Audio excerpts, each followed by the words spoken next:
வணக்கம். நான் எஸ்எஸ்என்சிலேருந்து சாந்தம் பேசுகிறேன். நம்ம கம்பெனியில் பார்த்தீங்கன்னா எல்லாமே ரூஃபிங் எல்லாமே நம்ம கிட்டத்தட்ட 14 வகையான ரூஃபிங் பல வருஷமாக பண்ணிருக்கோம். இன்னும் தமிழ்நாடு ஃபுல்லாக பண்ணுறது. சிவில் கன்ஸ்ட்ரக்ஷன் பார்த்தீங்கன்னா நம்ம கிட்டத்தட்ட 2 வருஷமாக பண்ணிகிட்ருக்கோம்.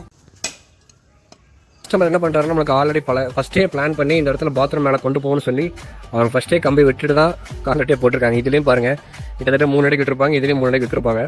ஆக்சுவலாக பழைய பாத்ரூம் வந்து இங்கே தான் இருந்துச்சு. அந்த பாத்ரூமோட சைஸ் பார்த்தீங்கன்னா 6க்கு 10. அதே 2 பாத்ரூம் பிரிச்சிருந்தாங்க.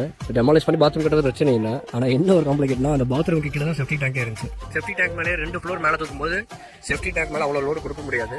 ஸோ அதனால் என்ன பண்ணோன்னா, நாங்கள் டோட்டலாக ஃபஸ்ட்டு பாத்ரூம் மேலே எல்லாமே டெமாலிஷ் பண்ணிட்டு கீழே செஃப்டி டேங்க்கு ஸ்லட்ஜெல்லாம் ரிமூவ் பண்ணிவிட்டு செஃப்டி டேங்க்லேருந்து 2 அடி தள்ளி ஒரு 5 அடி 6 அடிக்கு இங்கே ஒரு காலம் போட்டிருக்கோம், அந்த எண்டில் ஒரு காலம் போட்டிருக்கோம். செஃப்டி டேங்க் மேலேயே நீங்கள் அப்போ இந்த ஓரத்துலேயே போட்டிருக்கீங்க, இந்த காலம் ஏதாச்சும் ஆகுமான்னு கேட்டிங்கன்னா எதுவும் ஆகாது. ஏன்னா இந்த கம்பி பார்த்தீங்கன்னா எல்லாமே டாடா சிஆர்எஸ் கம்பி போட்டிருக்கோம். ஸோ அந்தளவுக்கு இது துருப்பிடிக்காது. அதுவும் இல்லாமல் நாங்கள் இந்த காலம் கீழே கிட்டத்தட்ட கோட்டிங் பிட்மன் கோட்டிங் மட்டுமே 4 டைம் கோட்டிங் பண்ணியிருக்கோம். நமக்கு ரோட் மட்டத்திலேருந்து வீடு பார்த்தீங்கன்னா 3 அடி மேலே இருக்குது. அப்போ அந்த ஒரு பெட் அந்த பாத்ரூம் பார்த்தீங்கன்னா 3 அடி ஹைட் பண்ணணும். ஏன்னா அது அட்டாச் பாத்ரூமாக மாறும்.